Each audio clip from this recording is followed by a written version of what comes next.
different sort of pieces of evidence.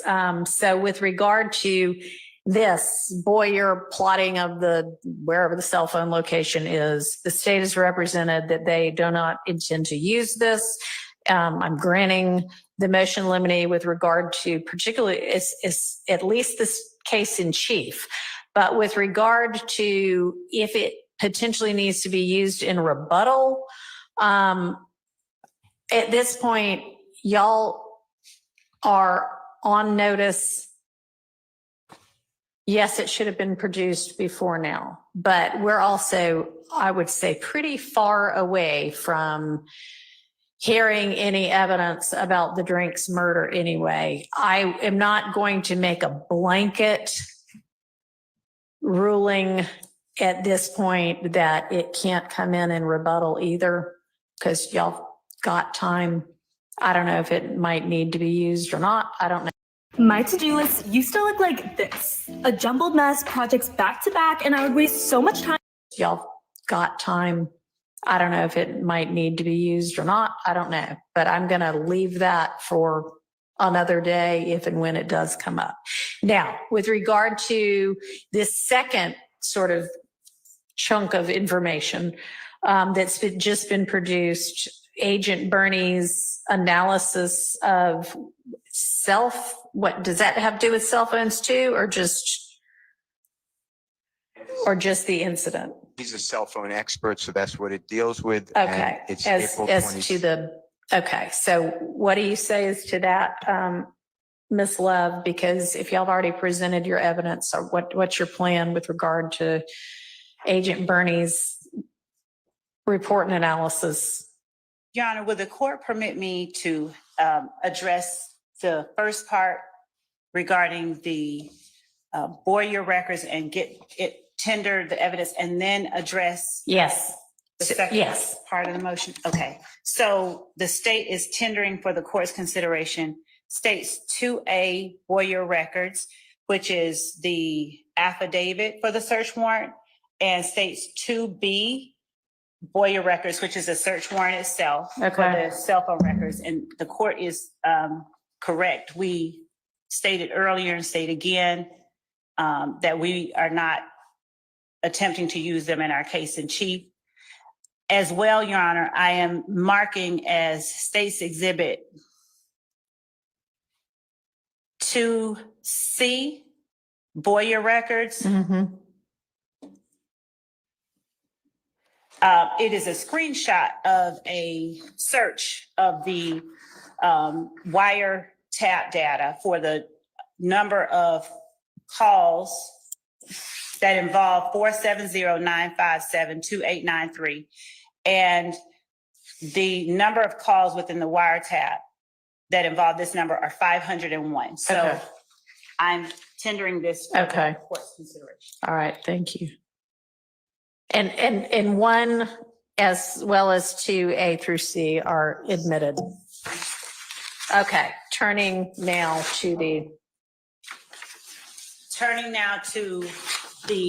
Bernie set matter. of plots regarding the Little Wayne bus shooting, the data, the cell phone records, and their cell site location information was turned over, I believe, in July of 2022, if I am not mistaken. I'm almost certain that we turned it over in the first set of discovery that we served. Okay.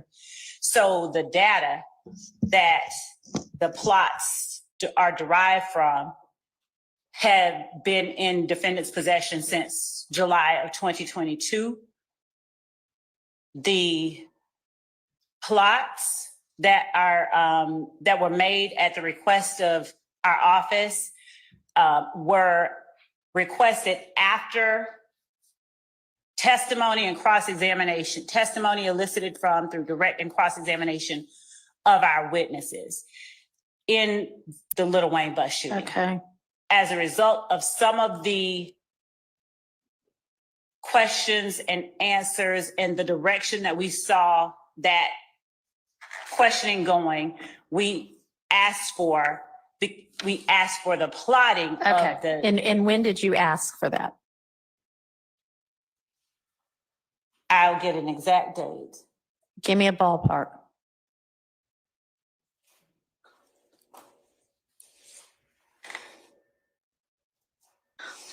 Hold on.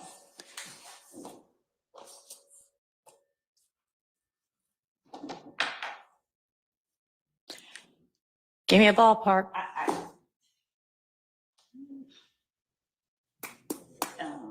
Well, when did these? In the last 6 months, that's the, All I'll right. give you a narrower ballpark because things were delegated and we did. Okay. When did these people testify to the Lil Wayne shooting? When was that testimony roughly? January, June, April? Okay. So at some point after April. That's a good one. Yes. Okay, let me ask you this.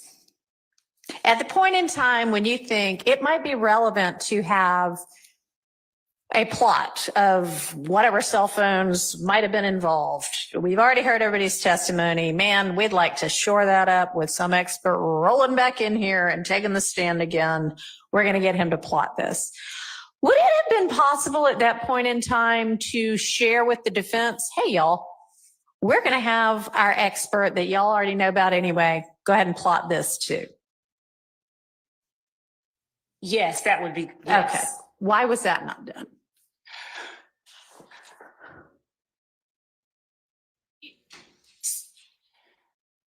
So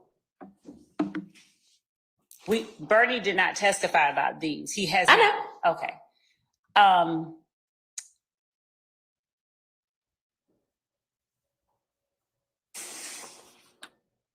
Your Honor, if I may, I'd like to give the court first the more precise time that we got those records. Not when you asked for them, not when you got them, when you asked for them. That, yes. Before I go to that second question with the court's permission. Okay. Go ahead. How long is it going to take to get that information?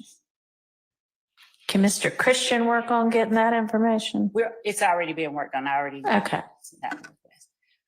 I mean, will the answer differ based on when you asked for the information as to why at the time you asked for the information, no matter when that was, you did not, even though you could have, say to the defense attorneys, I'm going to be getting this. I don't know if I'm going to use it or not, but I'm going to be getting it. That is the best practice. And we did not, but I don't have a good answer. I mean, and the answer could be because, man, there are only 24 hours in the day and this is chaos and, you know, we're doing the best we can. That could be your answer. I don't know. It's still not a good answer, yeah, we're not. but let's just maybe nip this in the bud. Because I did ask you also to, at the lunch break, huddle with your team and see if there might potentially be anything else outstanding, whether Brady or not, because none of this sounds like Brady. It's just information that might come in trial that it would be, you know, just kind of like the way we're supposed to try cases is to sort of share each other's evidence to, you know, with the other side so they know what to expect. So were you able to sort out yet? Is there anything else out there in the universe that you think you're going to use? Judge, I used the lunch break to get that information I gave to you earlier. We were feverishly getting that. All right. So all right. Right now, what I have for the court is that Racy testified on between May 13th and May 16th. So I need to clarify that. And the defense challenging him and as I said earlier, the questions and answers and the follow-up cross-examination elicited during that time period, May 13th and May 16th, is what caused us to request them. Okay, that's fine. Okay, and essentially you acknowledge, yes, we could have gone ahead and let the defense know we were going to try to get this plotted. You just didn't. And I guess what I need to have happen going forward is that as this trial is going on, first, if there's anything outstanding like that, whether you've got results back or not, or if you're just like, after somebody testifies, you know what, this would be a good thing. Okay.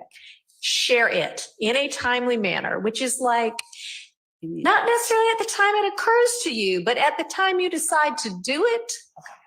Don't wait for the results to get back. Don't wait till you're going to call the person to the stand. At the time you say, we're going to do this, you give that information to the defense, okay? And then when you do get the results back, you can say, we're not going to use it after all. Or we are going to use it, here's the result. And that is going to be the rule, be the requirement moving forward for everything. So if there's anything out there right now that's kind of in progress, tell them about it. And moving forward, as things come up, when you decide I'm going to be doing something about this, tell them about it. Okay. Yes, sure. So what amount of time do you need to get with your team and figure out, is there anything in process? Friday at 5 too late, or you want me to? How about Friday at lunch? Okay. Well, okay. I don't know what our Friday is going to look like, but yes, you can share it with them without it being in court. So yes, Friday by lunchtime. And you can just copy Ms. Persefield on whatever it is you tell them. Okay. All right. And I expect that to be the rule that gets followed moving forward. Okay. Okay. All right. Any questions about it? No. Okay. All right. Anything from the defense on that topic and that rule?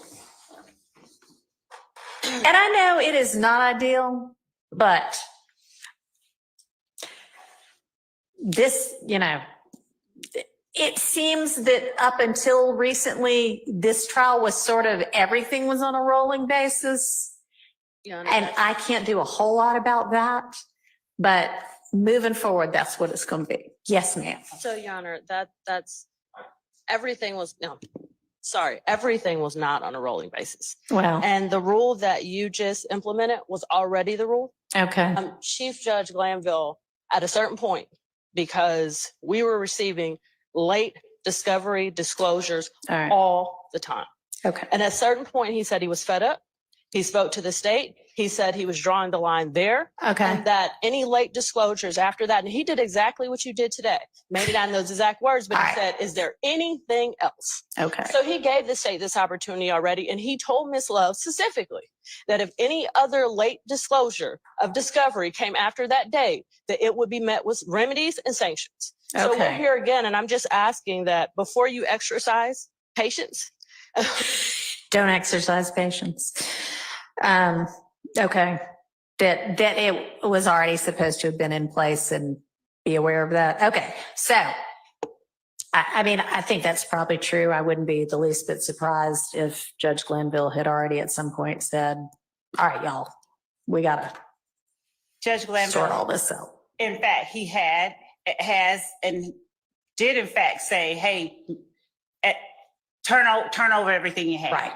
And I'd only say that as trial goes and as we see the direction that Okay. I know, I manifests understand. itself. Yeah. I mean, trials are kind of living things. I get that. But if even if it took you 2 weeks to decide, so like by, Memorial Day weekend on May, whatever it was at the end of May, you were like, yeah, let's get this. It's now August. So you had all of June and all of July. So, I mean, the motion on the floor is to request that the plot by Bernie be excluded from this trial. Your Honor, we would ask that the court, since that is the motion on the floor, deny the motion because the data that has been plotted has been in the possession of everyone. That's including cell site location data since July of 2022. The counsel for the defendant is correct that Judge Glanville said, turn over everything that you have, and you have a continuing discovery obligation. Right. So moving to exclude a summary of what has already been given, we would argue is an extreme remedy, given that the information that is contained in that plot that was given to them has been in their possession since July of 2022. And this is something that we requested. I haven't yet even told, I don't even have the exact date that we received it back, but we did request it around May 23rd or shortly after that. All right. And the plotting that Mr. Burney did, is that with regard in the report that's come back? Is that in regard to the Donovan Thomas murder?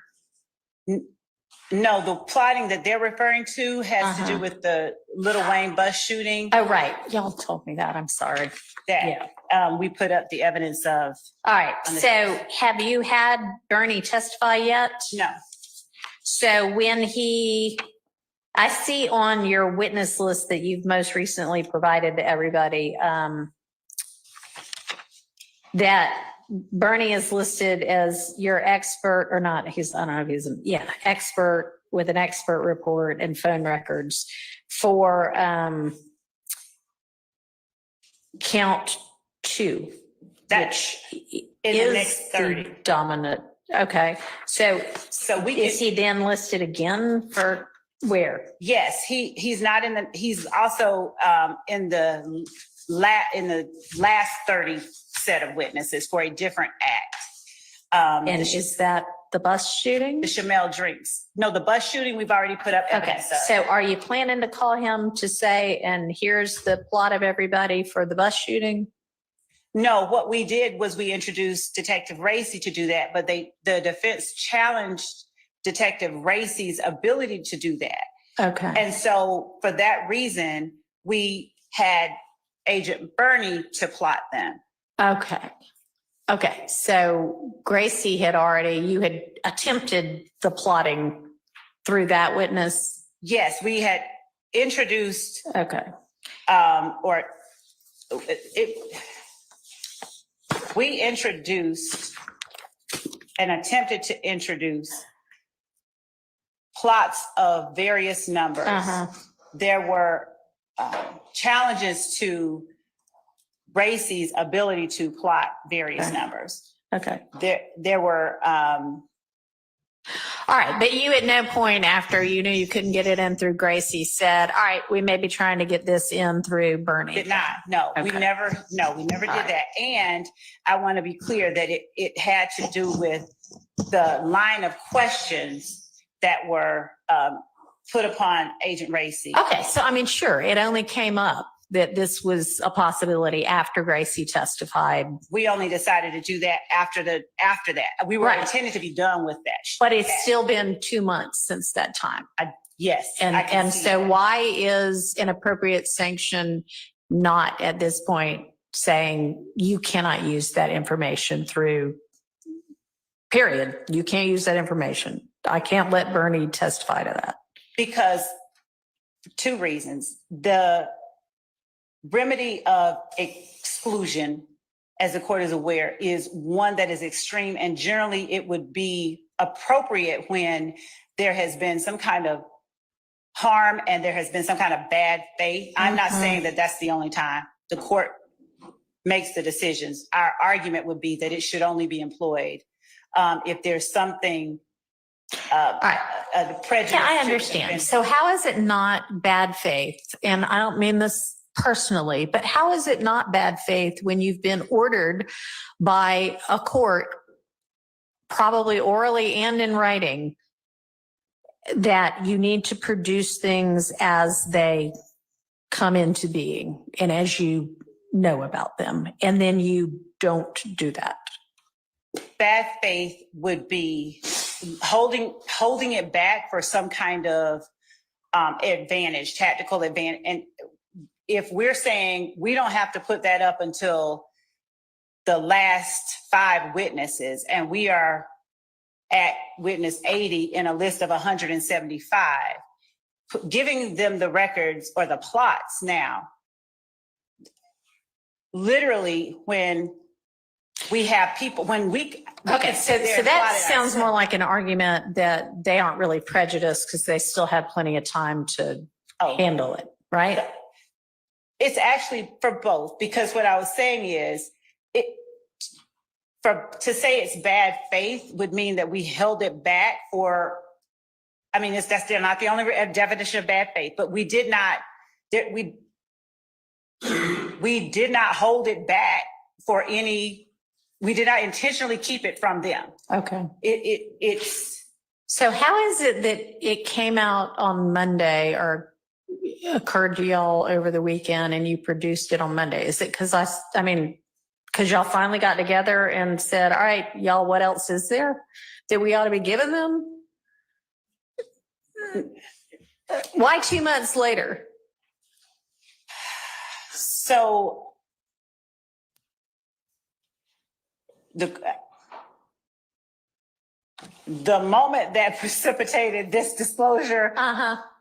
I have to rewind and go back over everything that has happened. And I can only say that it may have been that the court, it may have been that as we were looking at 30 witnesses out and looking at Bernie, Okay. we realized, oh, Bernie. Okay. So it basically was just the court saying, it's time to get organized and it's time to share the details about what your intended trial evidence is going to be, that finally made y'all get organized enough to realize, oh shoot, there are some things we have not shared yet. Fair? It is the court's order that got us to do that. Okay.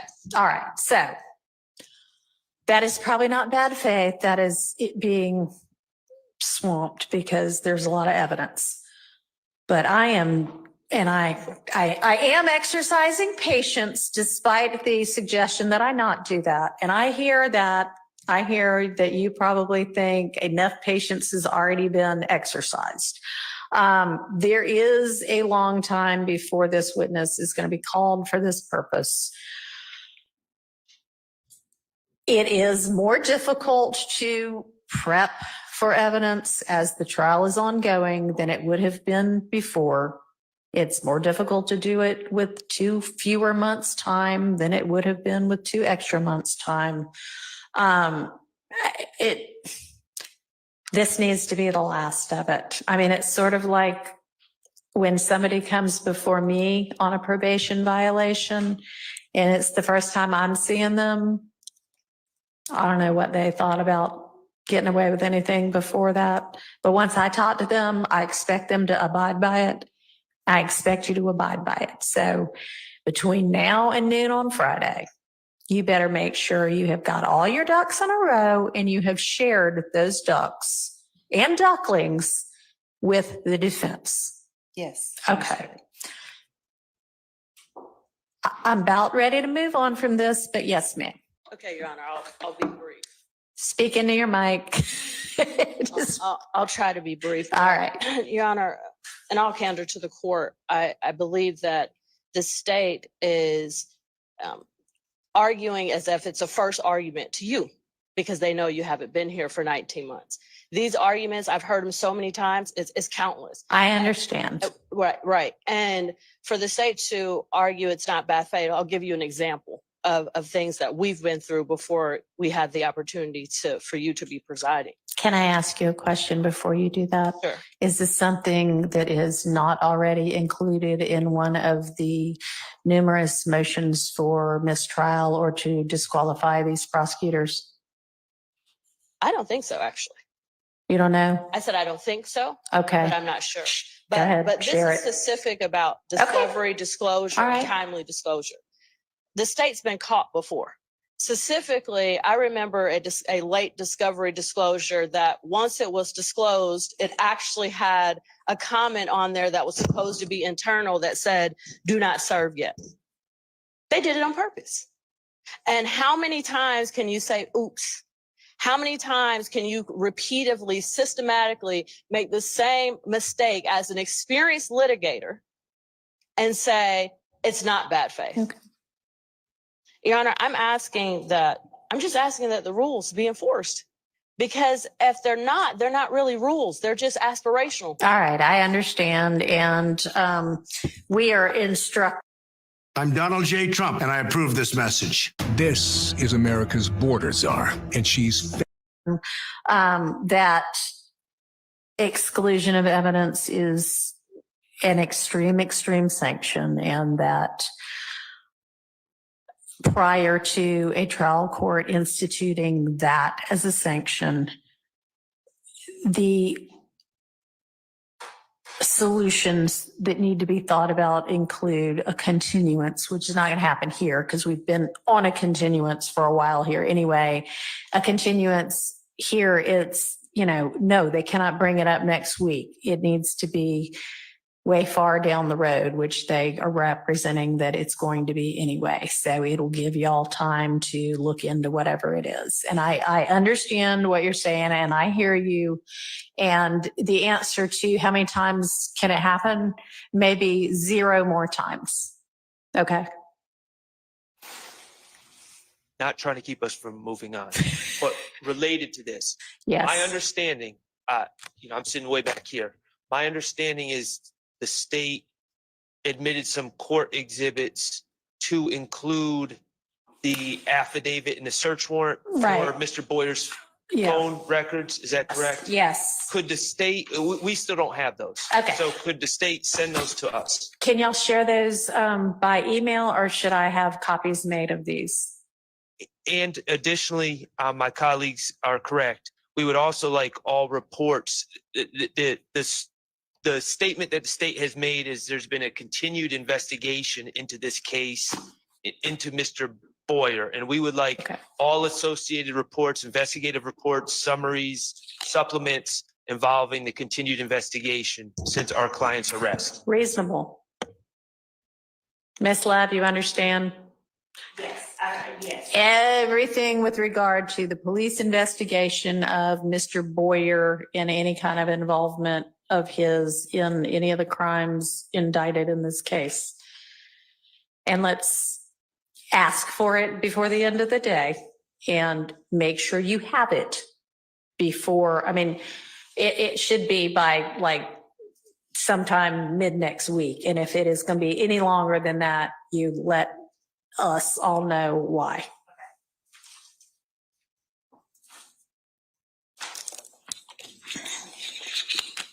Okay, and so sharing the affidavit and search warrant and whatever else it was, is that something y'all can do electronically, or do I need to get copies made? I'm actually checking to see if we brought over physical copies Okay, of both the warrant and the affidavit.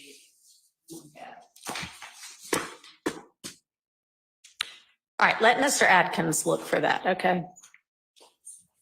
Huh? Yes, it is. We can provide physical copies of the Perfect. affidavit. We do not have a copy of the screenshot of the number of times the number shows up in the, Okay. All right, but you put that on the record, and y'all to see, and y'all are welcome to walk up at the next break and look at it, but it essentially is just this one line that shows however many 500 and something times, okay? And she's going to share hard copies of 2A and B. Okay. Just Yes. during the trial, you're going to be met by Mr. Williams with an objection to Agent I'm sorry, Bernie's. say that again. I'm going to raise an objection to Agent Bernie Okay, about the going backwards, what's testified to. And I heard okay, what the prosecutor said about, oh, this came up because of cross-examination. My memory is strong. My memory is that all of our objections to Agent Racy testifying about cell site location data was overruled. The state put in all this evidence for a long time about where Okay. every phone was. So you'll be getting a cumulative. Okay, if that is in fact the case, yes, please point me to where that is. And I mean, if it all came through Agent Gracie anyway, then I may revisit my ruling. But let's not take that up now. Y'all can file something and point to that part of the testimony. Okay. All right. All right. So back to the plotting detail that we are engaged in with regard to Mr. Zachary's April 2017 statement. And let me, before we get back down into that, I was going to go back and listen to a portion of the video that had to do with item number 13. Let me find my list.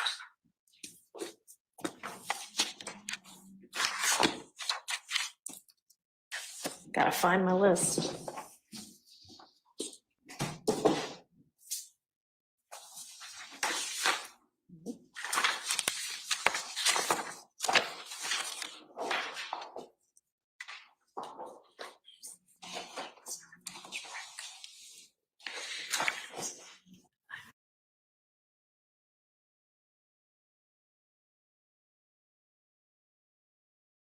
But y'all have your list, so.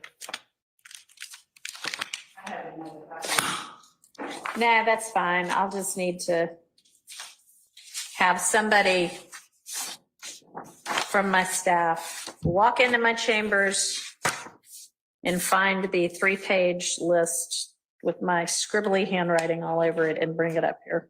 But I've got an electronic copy of it anyway. I don't know where it is. Anyway, it had to do with, oh, here it is. Here it is. I found it. Page 54, lines 18 through 22. I was going to go back and look because I was trying to figure out who they was. So, having listened back a ways and listened forward a ways, it's pretty clear to me that Mr. Zachary at this point, when they say, when the investigator asks who they say killed him, and he responds, shoot, they say Woody and them. I don't know that for a fact. That the they there is who do the people that you were with at the condo later that evening say. So I am going to actually go ahead and I think I had tentatively ruled that out before, but I'm going to permit that after all. Because that's, to me, pretty clear that he's saying that very evening, this is what the group was saying. All right. Okay.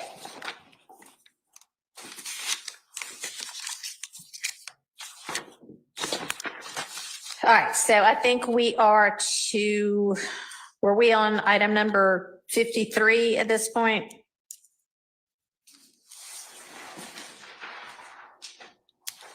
Anybody?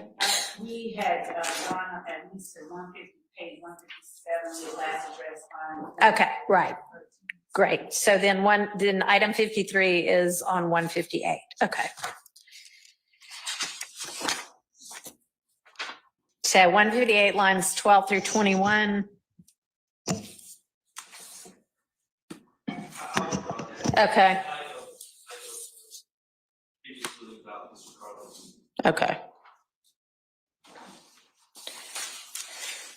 So then we're at 159, 6 through all of 160.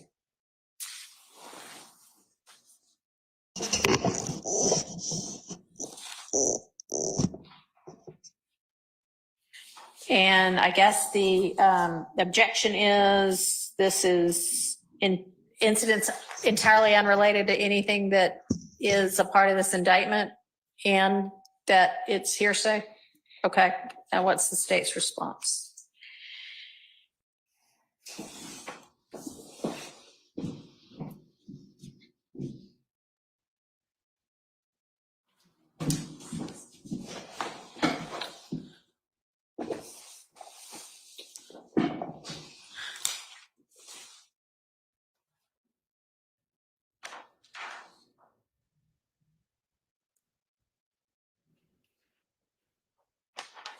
I changed my prior representation. I don't have an objection to that. Okay. So that is out by agreement. So, so just, I'm sorry. Go ahead. Starting at line 6 on page 159. Right. Yes. Yeah. Okay, so the next is 170, lines 10 through 17.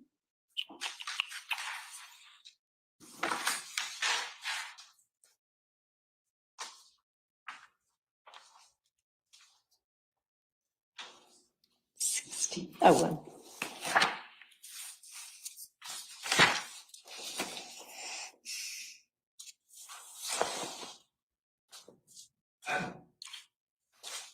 I've made my objection about what Deacon said being not in furtherance of the conspiracy, but I would concede, I'm not withdrawing my objection, but I would concede that this would fall under that same All right. reasoning that you've already admitted the other ones. Okay, thank you. Essentially, we don't need to re-argue it. Got you, thank you. All right, so my ruling as to this will be the same for the same reasons.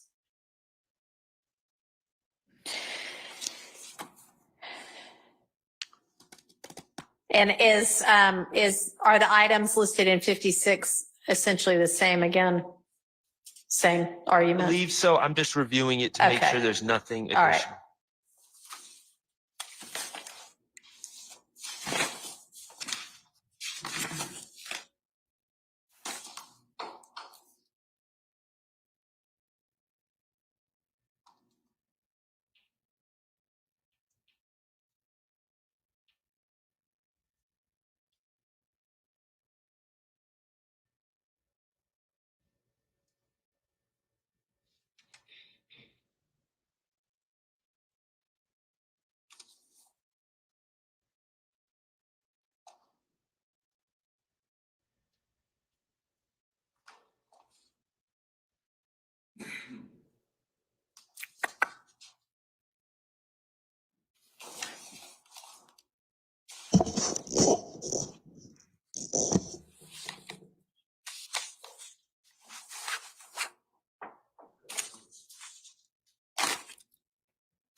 It's all over the place.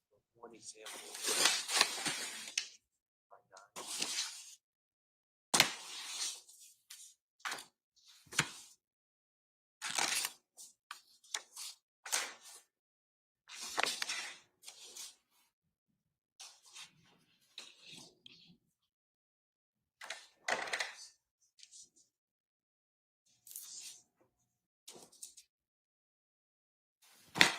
All right, looks like the first chunk, 174 through 177, is all this kind of same thing we've considered argument about. Do you agree with that? I do. All I right, also agree that the second chunk okay, as well. all right, I'm looking at the third right now. all right.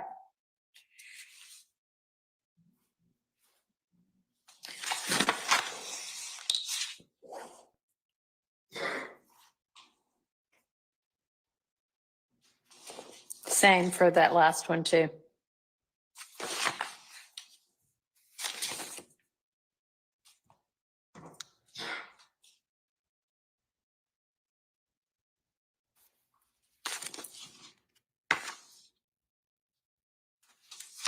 Do you agree that the last one's the same as well?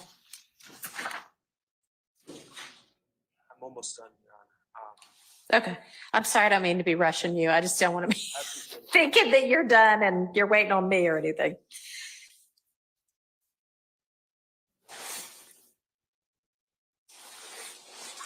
I would agree that it appears that that is all based on what Mr. Garlington said to Mr. Zachary. All right. Okay. And so for the reasons stated before, I am going to admit those three portions of the transcript over objection is obviously assuming they end up needing to come in and foundation is otherwise I laid. do have a motion, and I believe that, or not a motion, but an issue that is in this section and it's going to, it's interspersed throughout both. Okay. And when Mr. Zachary Okay. advised, presumably. Can you talk into your mic? Yes. So my concern, I understand that I disagree with it, but I understand that Mr. Zachary has claimed that my client made certain confessions to him. I would argue that we need to figure out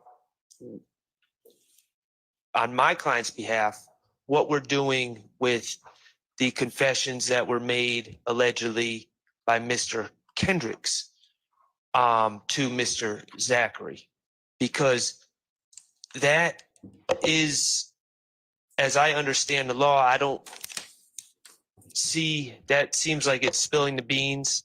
It does not seem like it, and I understand that statements made by Mr. Kendricks, if the jury believes that he made them, can be used against Mr. Kendricks. Mm-hmm. They should not be considered against my client, Mr. Stillwell. And I would assume that all the other attorneys who are representing neither Mr. Stillwell nor Mr. Kendricks would have an argument that those statements should not be considered against their clients if they're being admitted as statements by a party opponent. And for what it's worth, Judge, if I can just join on behalf of Mr. Williams, I was getting ready to kind of jump in and say the same thing, that I understand the court's pronouncement previously. I understand the state's position as to what they contend those statements are. But in so much as we're charged in this indictment, and we believe that those statements may be admissible against those particular individuals who made them, we do not believe that they're admissible against us. We believe that they do fall under the category of spilling the beans, and that they should not be, they may be admissible against that person, but not against us. And we'd object to those statements being admitted. All right. Your Honor, if it were that it was, we were only saying statements of a party opponent, in that world, I would have one argument. In this case, we have that they are co-conspirator statements, and all of the defendants currently on trial and the people who are making the statements are, and the persons to whom they are making the statements are alleged co-conspirators, Right. which makes them admissible for each of the defendants. It makes them admissible as long as it is still a statement made in furtherance of the conspiracy. Right. And so y'all are going to need to talk detail to me about when in time and to whom and under what circumstances co-conspirator statements were made, because I can't make a blanket ruling that everybody on trial or everybody indicted, everything they ever said to each other falls under that exception. So let's maybe sit that to the side, but come back to it to the extent I haven't already made a ruling, because it just is going to depend. Okay. So, I mean, I don't know, let's just, let me add that to my list of things we still need to do, but y'all are going to have to bring to me the detail about what and when and to whom and all of that. So, Your Honor, that is for sure. That is what we expected. What we were undertaking here is not even an assertion that, okay. Yeah. So we'll do that another time. One other thing I noticed in what we just were looking at is there was mention made of a McDonald's video. And I think just maybe in passing, Mr. Sharp, you mentioned that nobody's ever produced that video. And I just want to make sure, does the state have possession of any video from McDonald's? And if not, did y'all or somebody from law enforcement go see if any such thing exists? Your Honor, yes, evidence through testimony has already come in that at least one investigator, along with her partner, attempted to obtain McDonald's video. She was not able to. The lead detective was not able to, did not. We don't have any McDonald's video, and we don't have evidence that anyone has McDonald's video. Okay.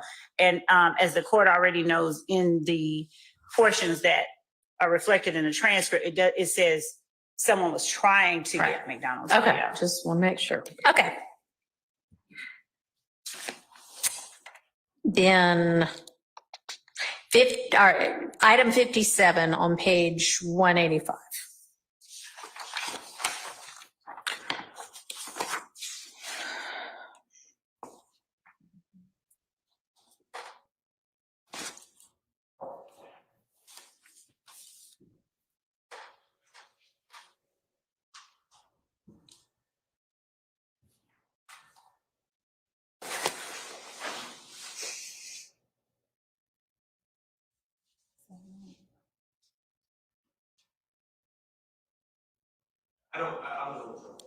You're going to withdraw it? Okay.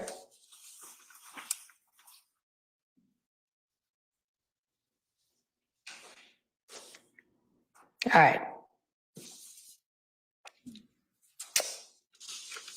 Item 58.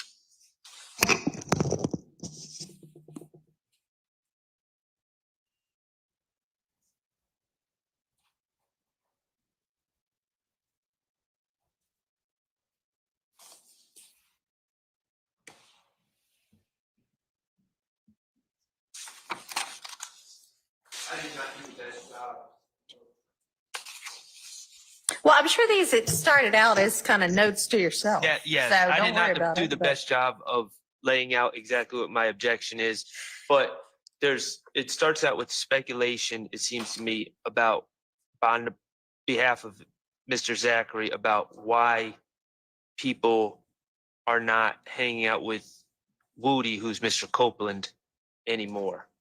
And then they get into a discussion about a word that I don't even use, quote unquote, snitching.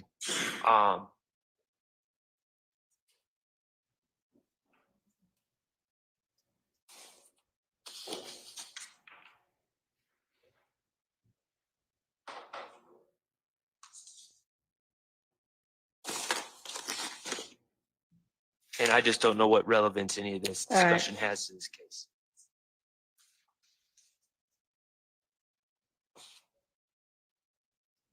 So to respond to Mr. Sharp's relevance objection, what the court has, just to give some background, in 186, on page 186, starting at line 1, Dennis flat out asks, after Woody came down here and talked to the police, it was almost like everybody was distant from him. And Mr. Zachary says, yeah, we have, and I anticipate we will here, we'll see through Mr. Copeland. But there are multiple statements that Mr. Copeland gives regarding his distancing from other members of YSL after he went down and talked to the police. That's one thing. Later on, as in line 8, so in line 6, Want to keep your hairline where it is? Through Hims.com, you can explore a range of options. Distance himself from them because they thought he was snitching. Mm-hmm. And Mr. Zachary clarifies, it's not about that, but he snitched on the person who shot at him. I mean, it essentially ends up being a conversation like no, it's that he got the police involved at all. These kind of things ought to be handled amongst the people that have issues with each other. Yes, and Okay. so for two reasons, it sort of tells how they operate, and also to the extent if Mr. Copeland says, no, I didn't say that. Yeah. It would serve to impeach that and to further show that this is how we operate. Okay. I mean, I think it's certainly relevant to showing how they operate. Now, if there is something more in particular about, a certain phrase or a certain question that you think could be excised, let me know that. But I think the overall concept is a relevant one in this trial. Judge, let me interpose this if I can. Okay. I hear what the court's saying. I hear what prosecutor's saying as well. But for it to be a relevant issue in this trial, it's got to be relevant to, for example, someone's testimony.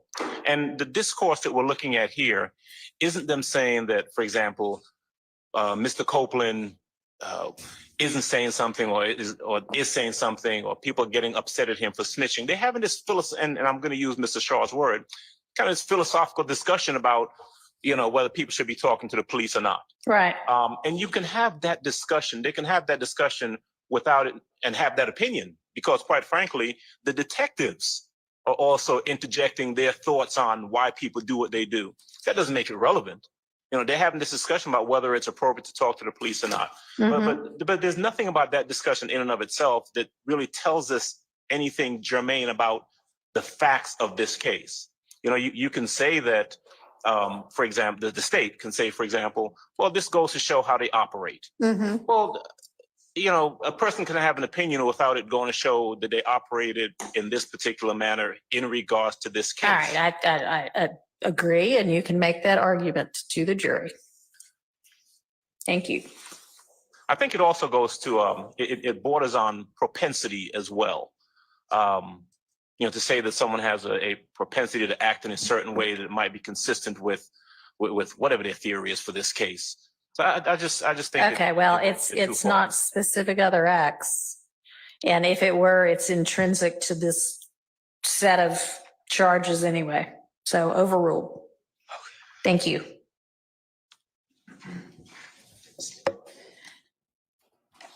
All right, moving to 191, item number 59.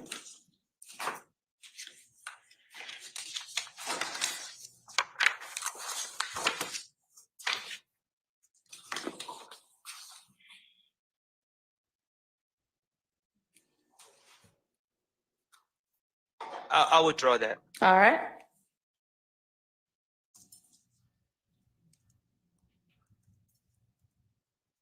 Then 192 is our next one.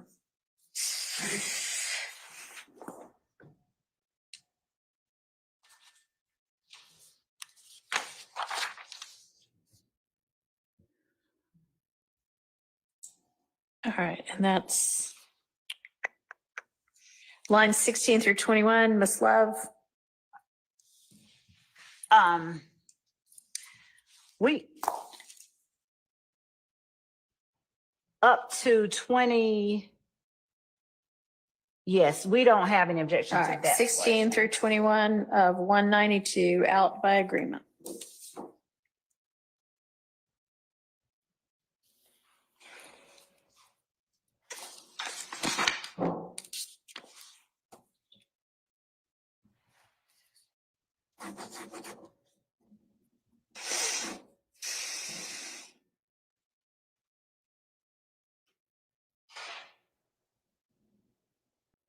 I'll withdraw 193. Okay.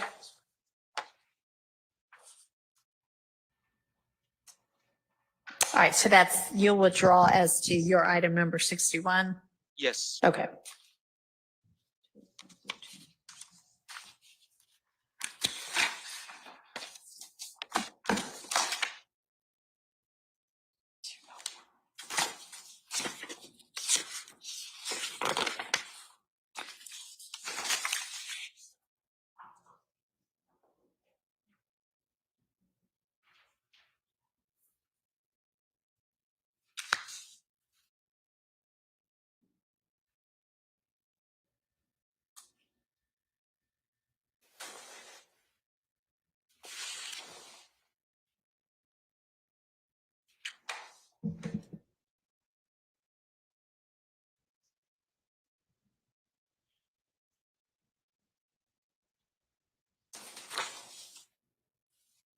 I'll withdraw 62 as well.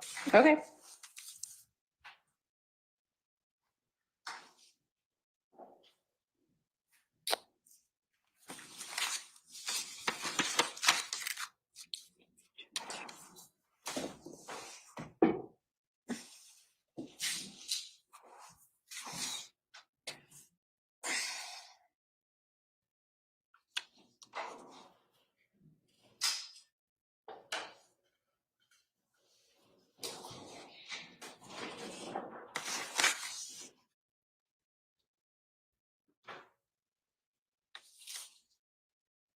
And Your Honor,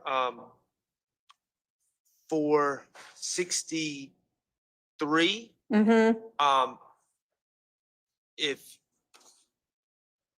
I don't want to withdraw it, because if you saw the way, if you agreed with my arguments about Demikion's statements, I think it would be inappropriate for Investigator Dennis to repeat Demikion's statements, but I would, for the purposes of this exercise, I would concede he is repeating alleged facts that Mr. Zachary is saying Demikion told him that fall under your previous ruling. Okay. All right.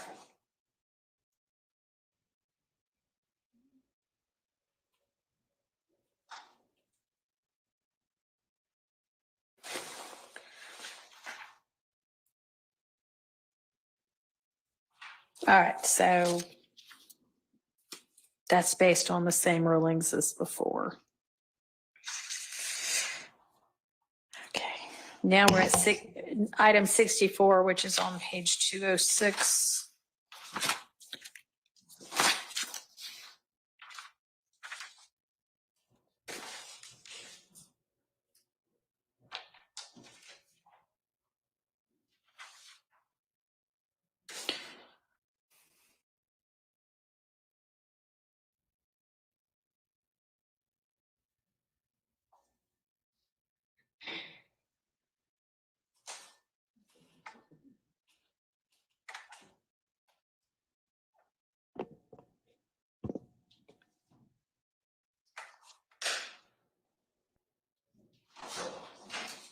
And Your Honor, I know you have no context for this at all.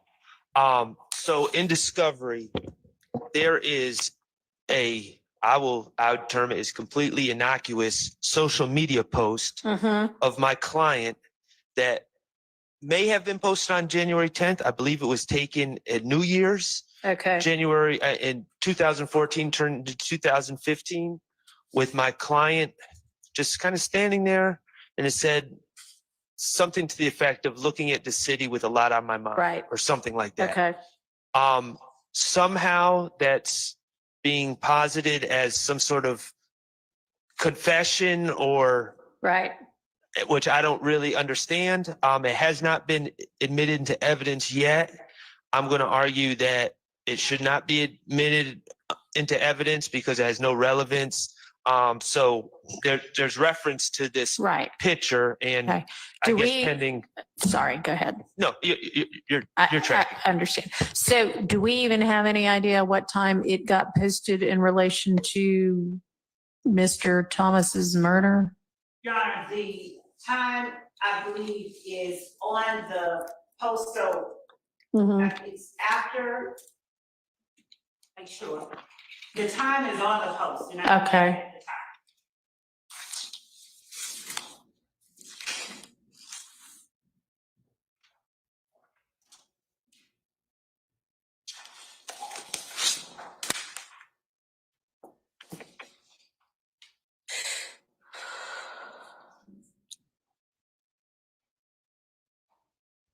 And my memory that I'm going to confirm is that it's around 10 something in the evening, but I'm going to confirm that. I mean,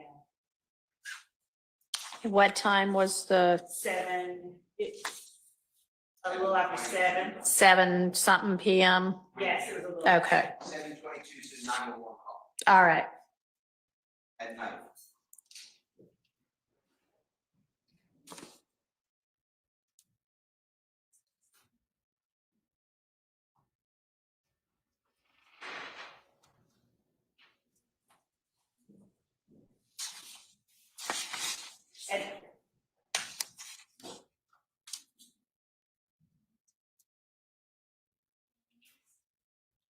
So it was posted by Mr. Stillwell on January 10th at 9:58 p.m.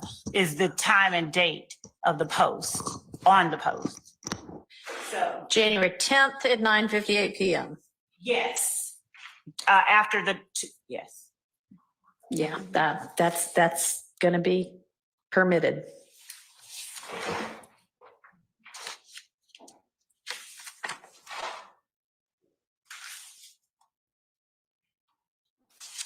Well, in that case, Your Honor, there's nothing there's nothing about this discussion of it Right. that is by itself objectionable. It's just, I object to the evidence itself. So that's why I Okay, was. yeah. And I mean, I don't know why on earth this part of this would end up being something that gets submitted as a prior inconsistent statement. Who knows? But to the extent it does, it can come in because I think that the evidence itself would be admissible considering it's the post and the commentary is 2 hours after the murder. Okay.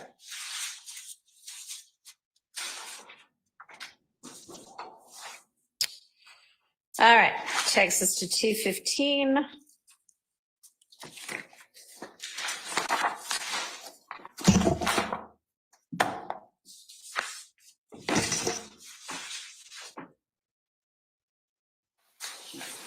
This is more y'all's. You like it?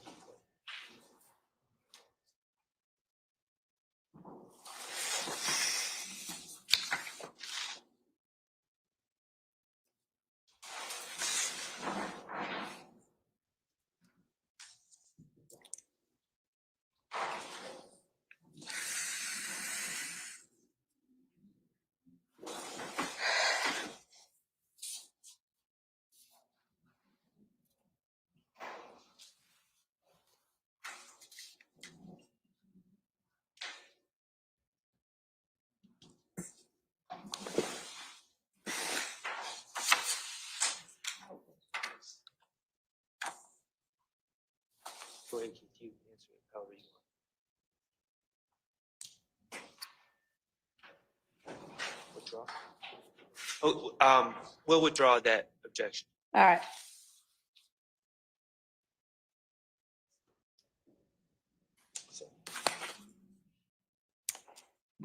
All right, now we're on to page 222.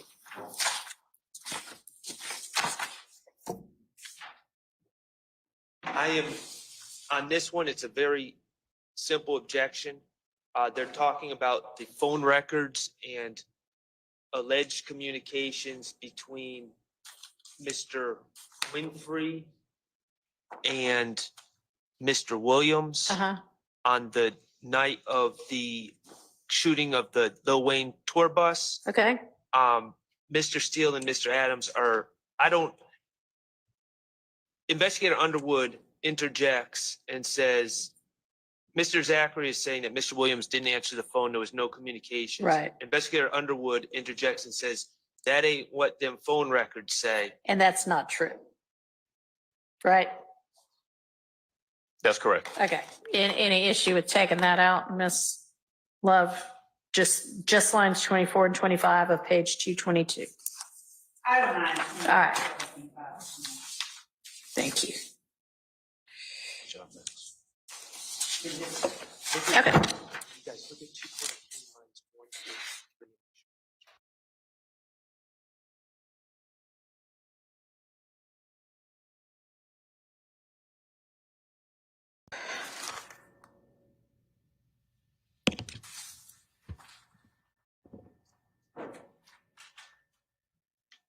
Or really 1 through 12.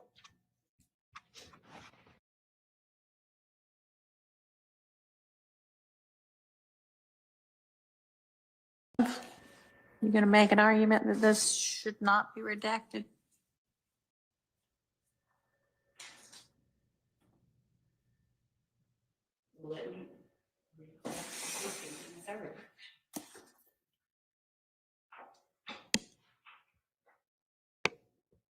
So yeah, I don't have, I'm sorry. All right. I don't object. Okay, so item 67 as listed is out by agreement.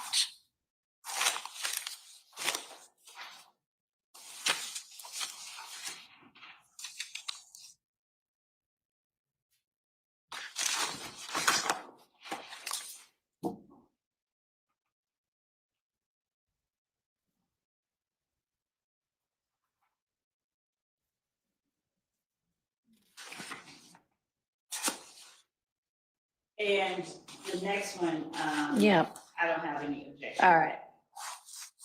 Thank you.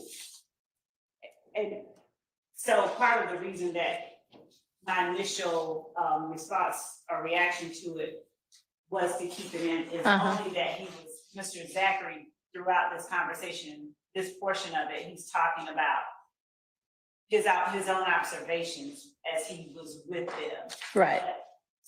Not this particular part. So that's essentially, I mean, I don't know if the overlapping conversation actually, y'all can understand it adds anything, but at least what's on the transcript 20 through 25 is not additive to anything. So can we just strike the entirety of this page by agreement? Yes. Okay.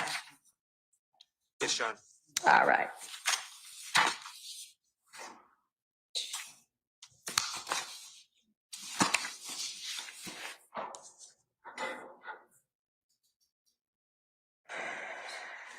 All right, the next one, 225, 1 through 6, appears to be admitted speculation.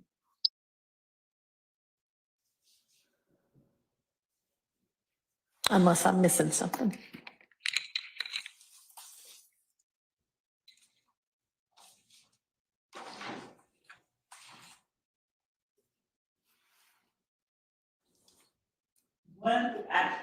One through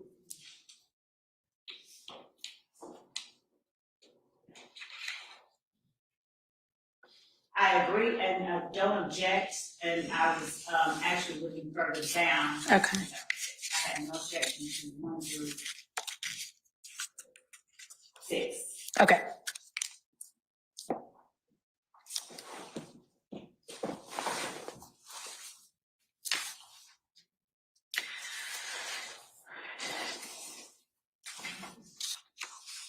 Okay.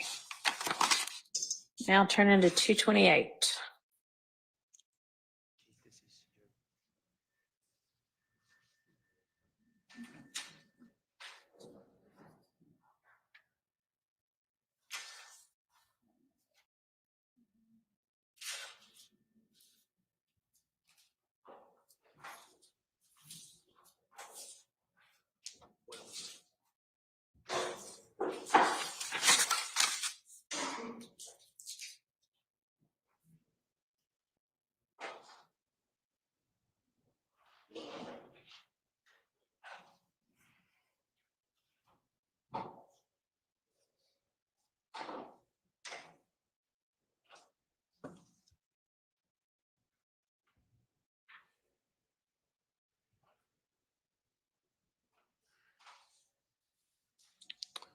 All right.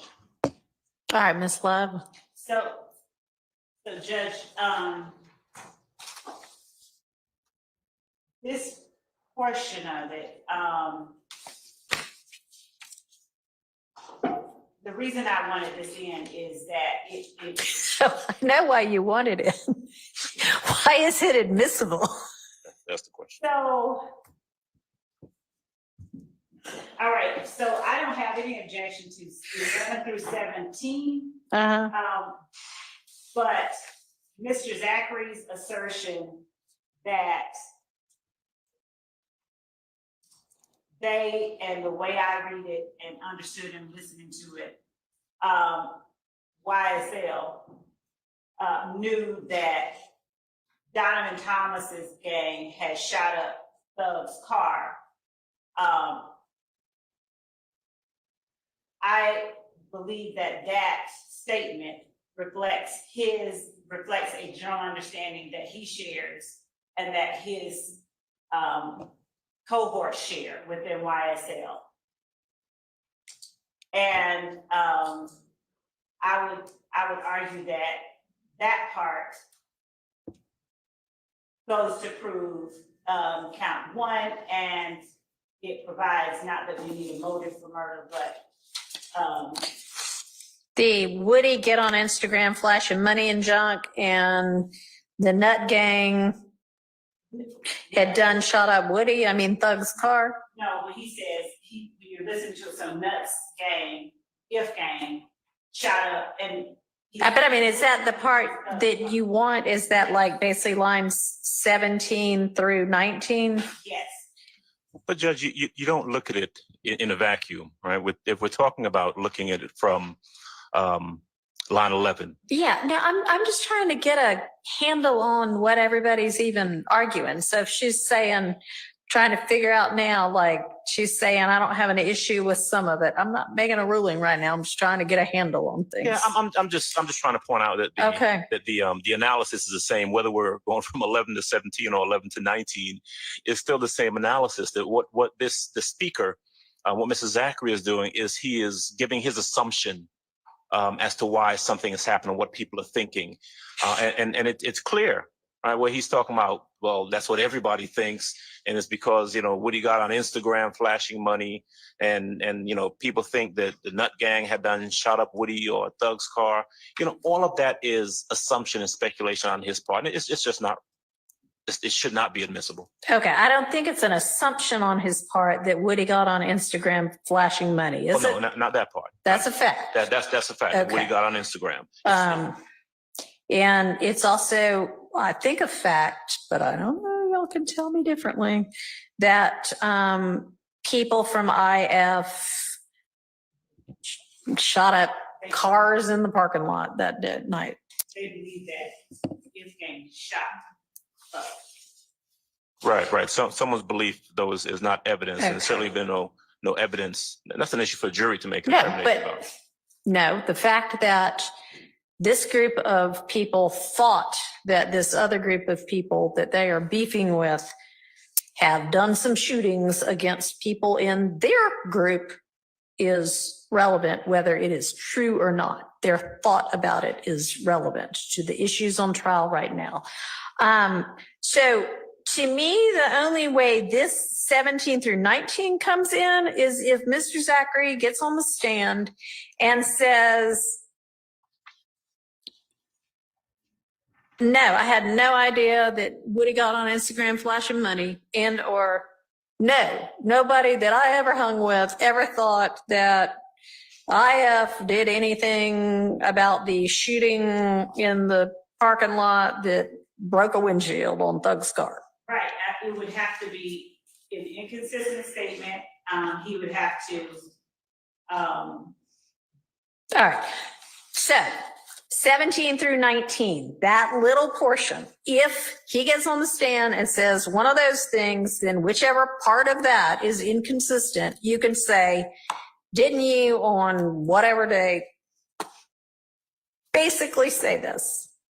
But that doesn't mean 11 through whatever the next page is. That means that Woody got on Instagram flashing money or Nut Gang done shot up Thug's car, okay? Yes. The rest of it does seem like, well, if other people think such and such, here might be the reason they think it. They don't, I don't see that they have an objection beyond 19. It's page, I believe it's supposed to say 212. I thought it went all the way to 229, line 19. Yes, that is correct. The one that I have. No, I know, it just says 2219, but he means 22919. Oh, so I have a different response to that understanding as to 228, 20 through 24. And okay. All right. So 228, 11 through 15 or the beginning of 16 is out by agreement. 17 through 19 only in under the very limited circumstances I just relayed. So now 20 through 23. So throughout this trial, again, there have been battling contentions regarding the relationship between DeQuantez Lamar, who is Rich Homie Quan, and defendant Williams. So when ADA Sprinkle asked whether Rich Homie Quan, and actually this part there's been evidence that Rich Homie Quan was affiliated with Donovan Yang. Okay. So when he asked Quindarius Zachary that, and Mr. Zachary says yes, Yeah. and began talking about it, this part, as it states, it challenges the notion as he goes further on and explains.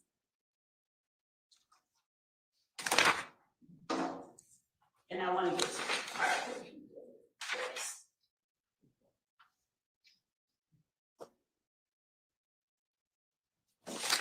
Oh, well, let's just deal with this part right now, 20 through 24. So when Mr. Zachary says yes, Yeah.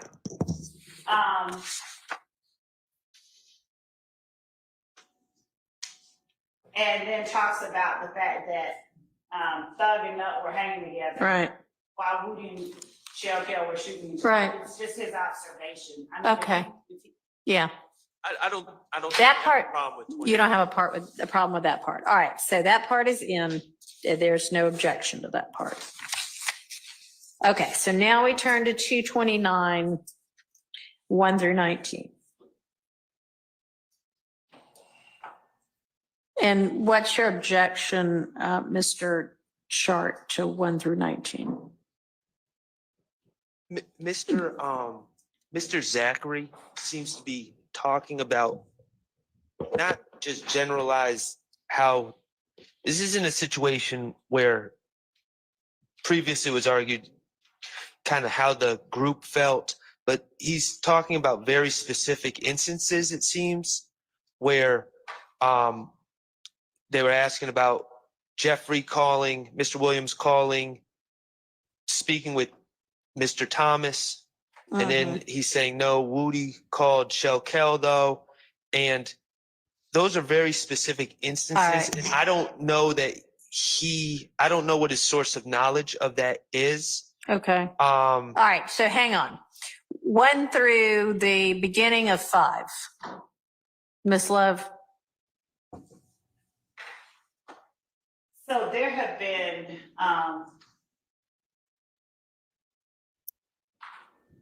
assertions regarding this call, and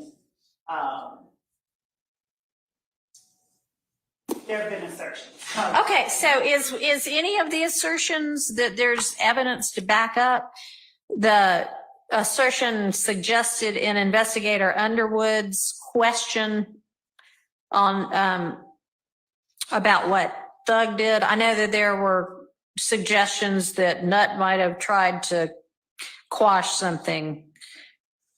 Is it just pure speculation that if he did in fact do that, that Thug said F you? I don't object to that kind of. Okay.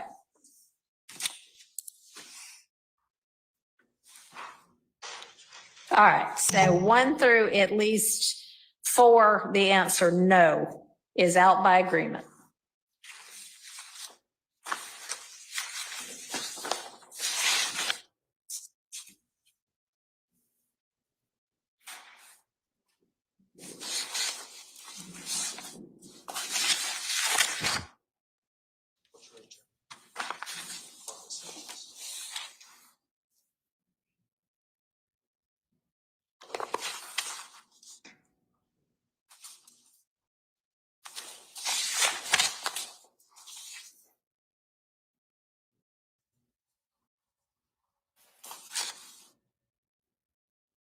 All right, what about the rest of it?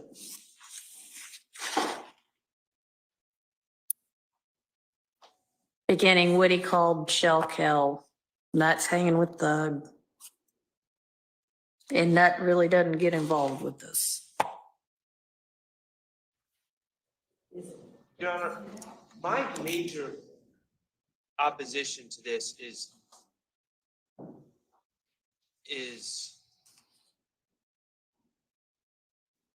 well, I'm going to defer to Mr. Adams on this if he has a problem with it. I don't really have that much of a problem with it. All right. Neither do I. Okay.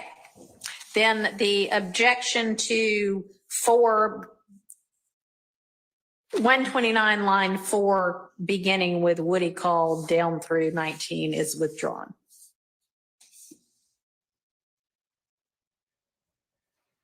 Thank you. All right. And Your Honor, Yes. I would endeavor to establish a foundation before I made any kind of proper or ask flat out that kind of question. Okay. I mean, As is the rest of it. sounds good. Okay, moving to item 71, page 235.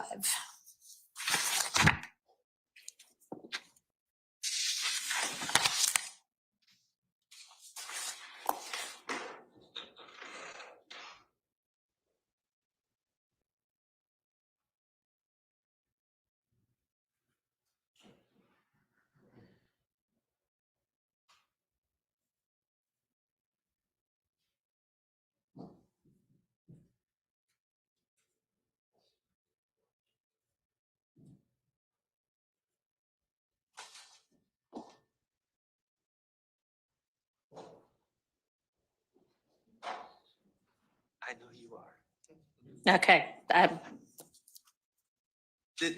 This is where I think I have a problem. And I know that in some ways this answer is helpful to Mr. Williams. I don't, Mr. Zachary,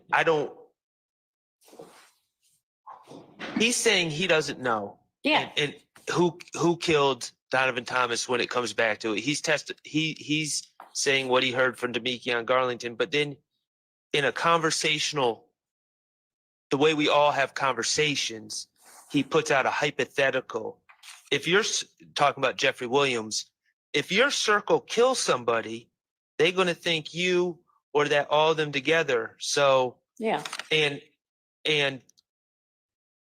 the hypothetical, if your circle kills somebody, I don't think it's appropriate to have that hypothetical thrown in there because it assumes my client's guilt. Ms. Love. Your Honor, this is two things. We're talking about a circle.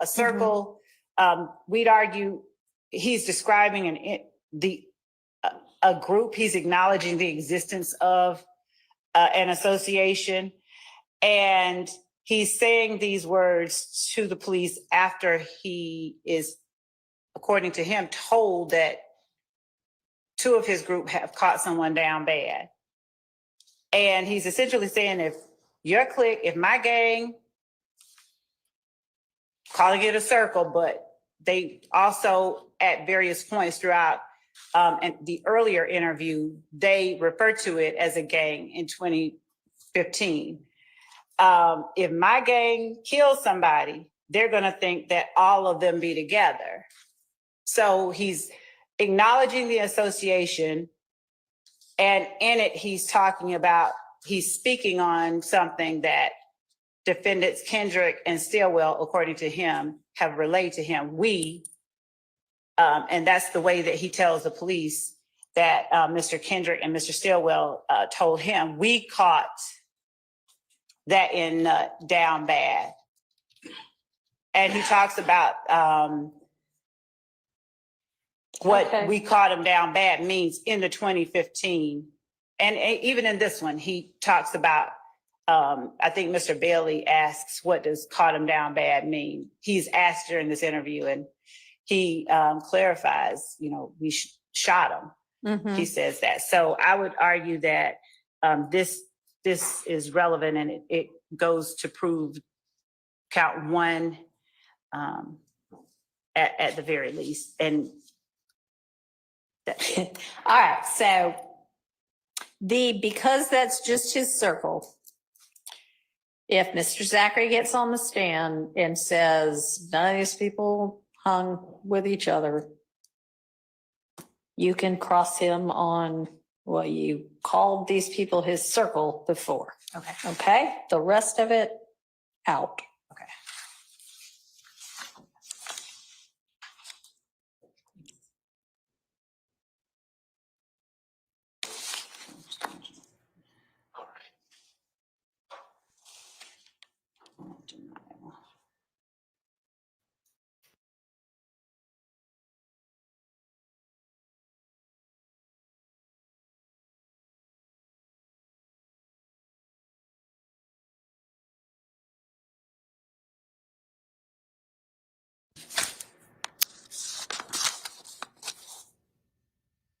And the judge, my number 72 is cut off.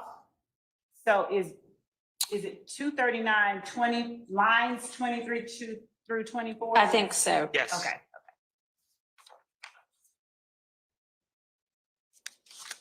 I didn't have any objection to that. That was the one that Okay, that's like 70. all right. That is.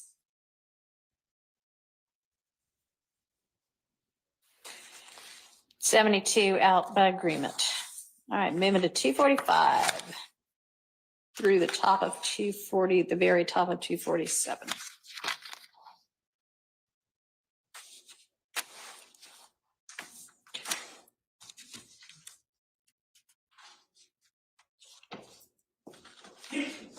Bless you. Miss Love. So Seems inappropriate to come in. Right now, yes, right. There's obviously going to be discussion about what he's given and all of that, but right now, I agree. I don't have any objection. All right. To that. Thank you. But up to, and I'm just not objecting to all of what's on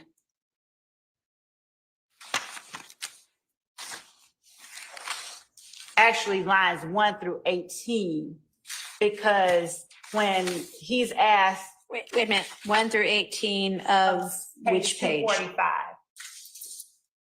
Because that whole conversation up until that point is about who's going to jail, what time you should get. Okay. And all of that. But at line 19, when he's asked, do you realize how much you contributed to what's going on? Okay. Mhm. He's acknowledging some things. Okay. I mean, he's pled guilty to these charges. I mean, I don't really foresee him. Okay, well, this is only if he says, I had no involvement. Then if she presents the guilty plea and he says, I only pled guilty because I just wanted to get out of jail and I had already served enough time, then she can say, well, I mean, it's also because you actually did them, huh? So under that circumstance, 19 through, 245 line 19 through 246 line 1 would be okay.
Today, not tomorrow, not next week. Today is the day. I hope you will donate. Then on to 252, line 50.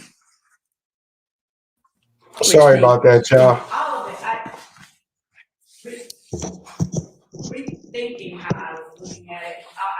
Okay, all right. So that is out by objection with the one caveat that if he says, you can't believe any of this because I was being coerced, then we can say, didn't you have an attorney with you? Okay. And also, Judge, I'm not, there's a portion of 252 that wasn't objected to. I haven't voiced to the court the two areas that I would argue need not come in. Because I think that we should, for clarity, just go through what has been requested by the defense, but I'd like an opportunity to. Okay, so we are now at the end of the defense's requested redactions, exclusions as to this statement. So if you think that there are things that the state believes should not come in, now would be your time to present those.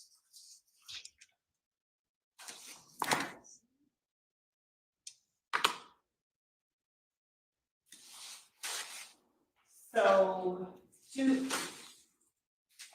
actually, that part that I was going to say, that part is already, I don't have any objection to the 252 up through line 15. That was actually. Right, got it.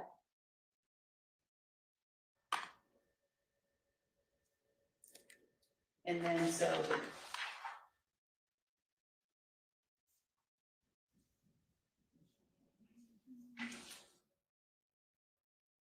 The part that the state had concerns about it were page 205.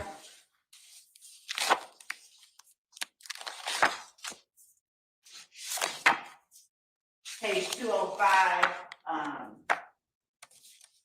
where Dennis says, who you believe has something to do with it? Just Rudy by himself, and Zachary says, yeah, think about it.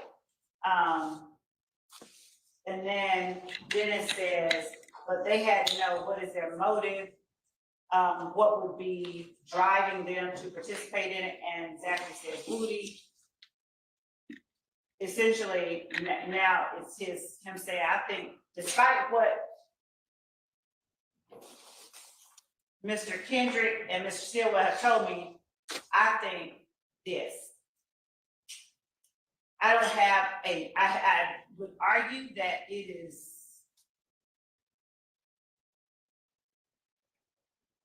a false assertion, and understanding it is an inconsistent statement with what he has said earlier. One could argue that it's admissible, but just because he's saying, he's asserting that it's speculation.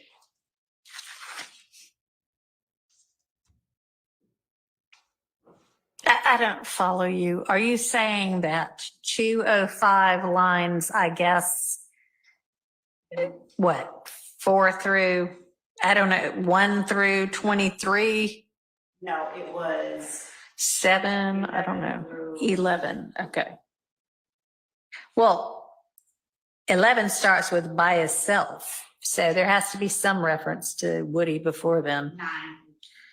Okay. And maybe the indiscernible part on 8 is where he mentions Woody.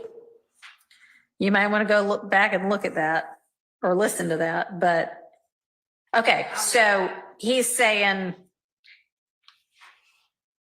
Zachary is saying, I think this was Woody. Let me go.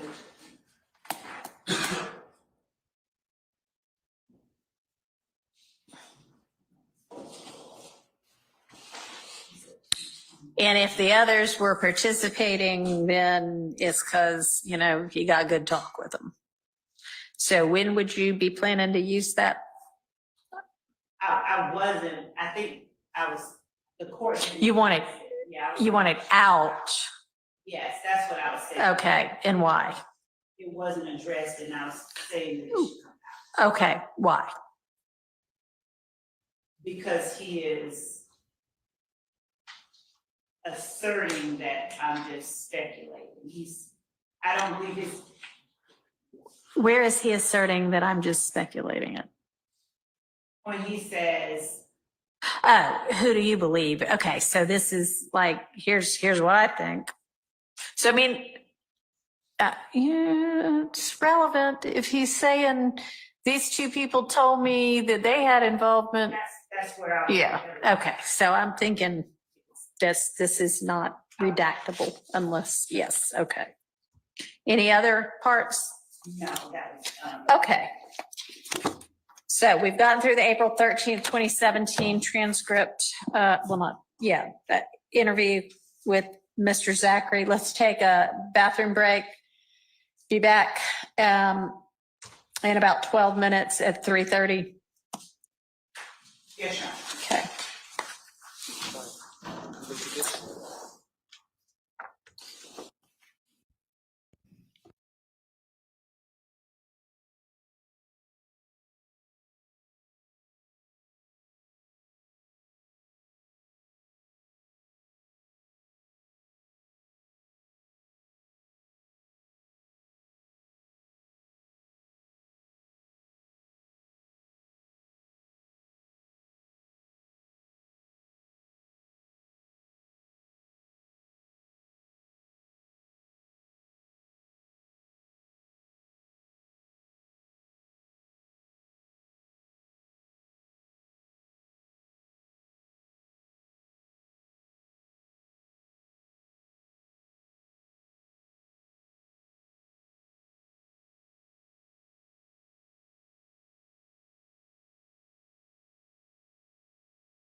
Choke, no joke.